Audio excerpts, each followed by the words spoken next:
ini kita mengunjungi sebuah lokasi ya yang sangat mistis, sakral dan penuh dengan benda-benda magis, Pak. Ini tepatnya di lereng gunung apa, Pak? Gunung Anjasemoro. Anjasemoro. Mana gunungnya, Pak? Oh, sana, Pak ya. Jadi diduga di sini di lereng Gunung Anjasemoro pernah terjadi semacam lahar gitu ya, atau kemudian semacam banjir bandang. Dalam sumber prasasti maupun dalam sumber Pararaton disebut Mabanyu Pindah, Pak. Mabanyu Pindah.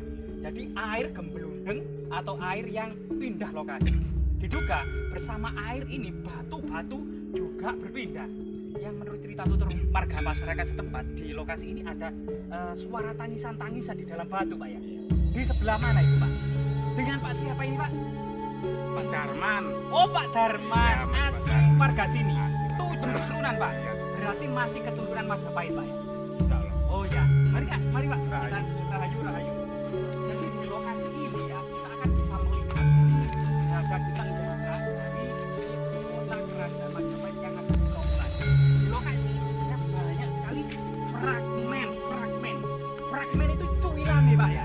Nah ini cuwilan atau fragmen tembikar yang diduga menurut sumber negara ketagama, misalnya di dalam Pupuh 17 baris keempat, bahwasanya Raja Hayam Wuruk dan petinggi kerajaan Majapahit sehabis hujan senantiasa mengunjungi Siman yang terletak di selatan Jalagiri, di sebelah timur Puri atau istana kerajaan Majapahit yang ada di Trawulan. Dan di situ sangat ramai sekali dalam sebuah perkumpulan dan upacara prasetyaan serta pertemuan para tinggi kerajaan Majapahit, termasuk mengunjungi WW, Pikatan dan Candi Limo yang setempat, Pak. Juga nama-nama desa ini masih eksis, Pak ya. Kalau desa Siman di mana, Pak, sekarang? Di sana, Pak ya. Lumut, desa Jatirejo, ya. ikut kecamatan Jatirejo, Pak. Masuk WW, Gondang, Pak ya. Nah, kalau Pikatan masih nama sungai Pikatan. Candi Limo di Dinoyo, Pak ya. Candi Limo, Pak ya. Desa Dinoyo. Jadi luar biasa sekali. Di sini ada semacam fenomena yang sangat langka, Pak, teman ya. Nah, fenomena tersebut seperti apa? Mungkin bisa diceritakan ke netizen. Kalau waktu sore atau setengah malam itu Wah, serem. Kalau sore atau ketika senja mulai matahari sebelum barat gitu, Pak ya, ada suara-suara tangisan di dalam batu, Pak. Artinya benar-benar apa? Apa? Ini sebenarnya ini, Pak. Ini luasnya ini jauh, luas sekali, sekitar ada 15 sampai meter ya. Loh, Pak, kok ada suara tangisan, Pak? Ya ini. Mana, Pak? Rahayu, Pak. Takut, Pak, ini, Pak. Saya takut, Pak. Ini, Pak. Dengar, Pak. Pak ya. Loh, batunya kok bertumpuk-tumpuk, Pak. Loh, ada rumah tawon das, Pak. Hati-hati, Pak. Kalau mal Pak, kita dengarkan bersama-sama, Pak ya. Batunya, Pak. Mungkin ada suara, Pak. Rahayu.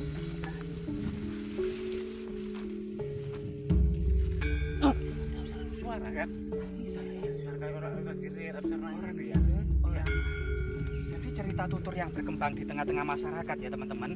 Ini semacam pernah terjadi sebuah di atas itu ada sekumpulan punden keramat, Pak ya. Iya benar. Jadi nanti bisa akan ke sana, di sana itu ada semacam struktur punden berundak-undak, Pak ya. Nah, diduga ini dahulunya sampai sana, sampai puncak sebelum sana ini semua struktur punden berundak-undak. Artinya di sini dahulu adalah area suci yang penuh dengan semacam pemujaan kuno, situs magis ya, situs magis.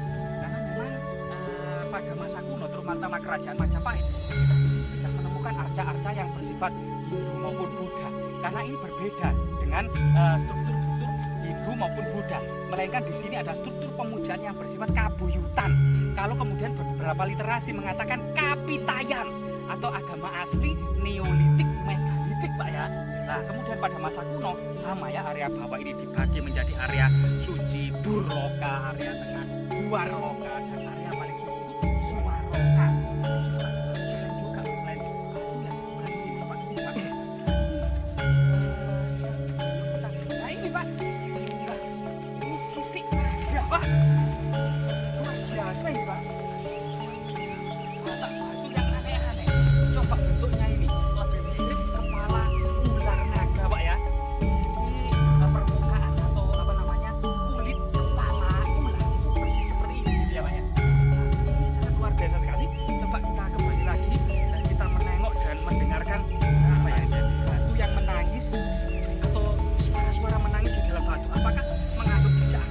hal ya, misalnya batu dakon atau batu lumpang di atasnya gitu Pak ya.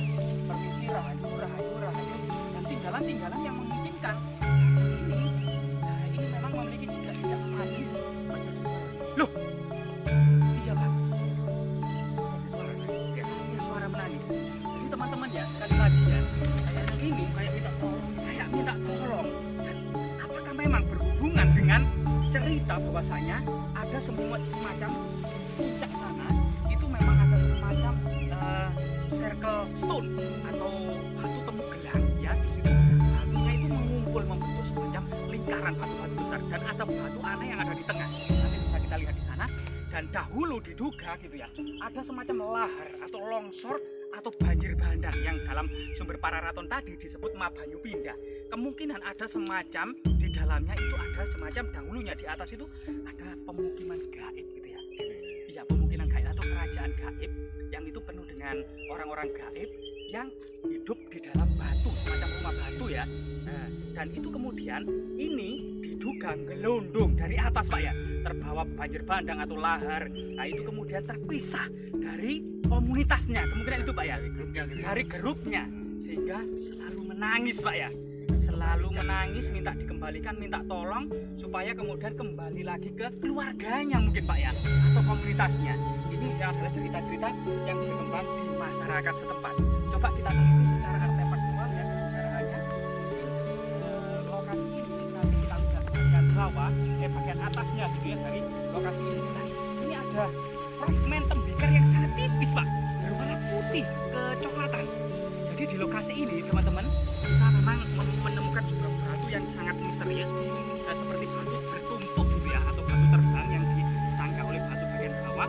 Dan di sini banyak artefak-artefak seperti pecahan tembikar, keramik Tiongkok seperti ini ya, warna putih, maupun kemudian koin kepeng, fragmen batu bata gitu ya. Ini saya menemukan sesuatu. Nah, seperti ini teman-teman, mungkin bisa di zoom. Ini adalah fragmen koin kepeng ya, koin kepeng dari berbagai macam dinasti ini diimpor oleh Majapahit untuk memperbaiki sistem moneter, karena mata uang Majapahit itu hanya terbuat dari mata uang emas dan perak saja Pak, sehingga nilai tukarnya itu sangat besar. Bahkan nilai mata uang emas yang terkecil itu bisa membeli 1 ekor kambing pada waktu itu Pak. Sehingga kemudian sistem barter pada masa Mataram kuno, masa Kadiri, Singosari, Kahuripan, kalau transaksi kecil itu sistem barter.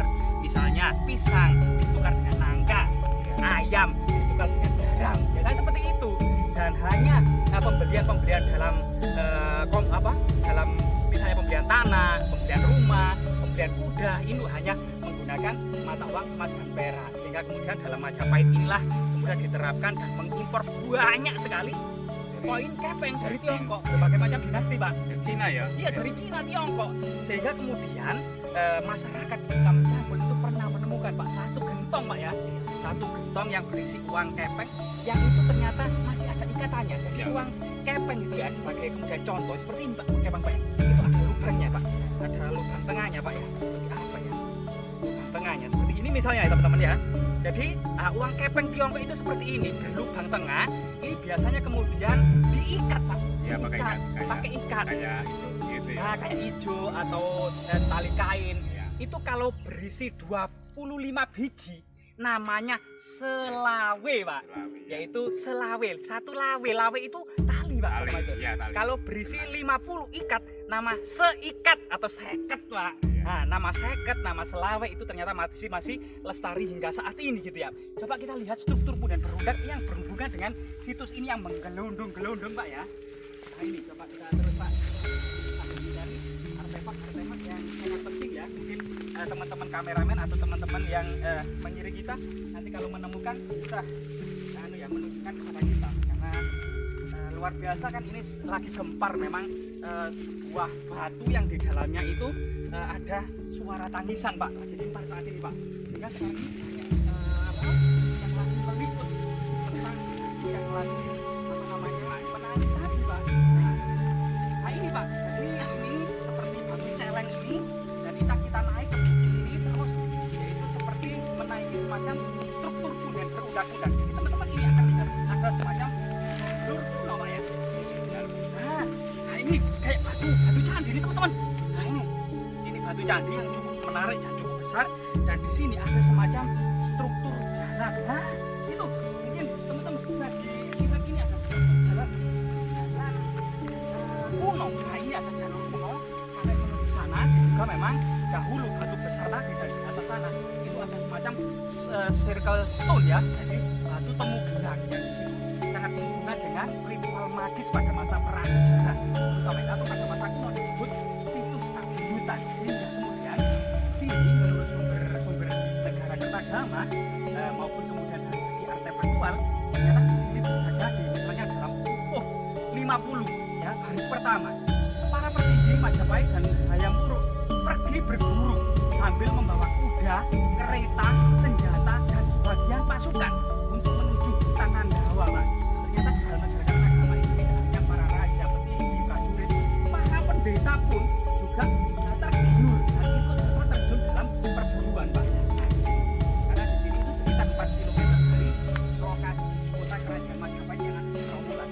Lereng Gunung Anjas Moro ini ternyata juga merupakan sebuah pasanggahan bagi para petinggi kerajaan Majapahit maupun tempat pertemuan, ya, menyusun strategi negara maupun lokasi berburu gitu ya. Jadi diduga di sini ada semacam camp untuk hobi, menyalurkan hobi para petinggi kerajaan Majapahit untuk berburu. Batu-bata juga banyak Pak, terlihat di sini Pak ya. Ya, tadi kita di situ juga menemukan semacam fragmen-fragmen batu bata kuno. Nah, di sini kemudian teman-temannya itu, teman-teman. Jadi di lokasi ini, Pak, di sini ada fragmen apa namanya keramik putih ya, putih ke telur asin. Ini diduga memang dinasti Sung gitu ya. Dan memang putih ini identik dengan dinasti Tang yang kemudian disempurnakan pada masa dinasti Ming. Nah, pada masa dinasti Ming ini bertepatan dengan masa-masa kepuncak kejayaan Majapahit. Nah, di sini ada batu seperti gendang. Jadi kemungkinan ini juga berhubungan dengan batu yang menaikkan. Jadi batu sangat bulat, presisi, hitam, nah, menyerupai sebuah apa ya? Lebih menyerupai sebenarnya tambur atau jidor. Jadi seperti ini. Kalau dilihat dari sini, mungkin teman-teman akan bisa melihat ini adalah seperti jidor atau tambur. Nah, sekali lagi kita juga menemukan keramik yang sangat langka yang berwarna coklat tanpa glasir tanpa glasir.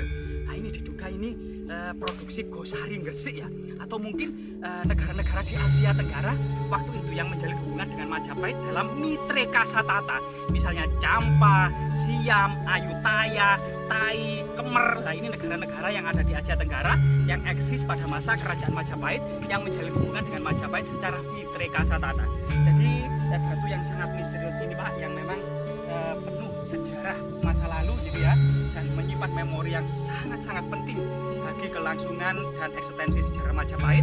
Semoga bermanfaat ya, kita bisa mengambil pelajaran darinya.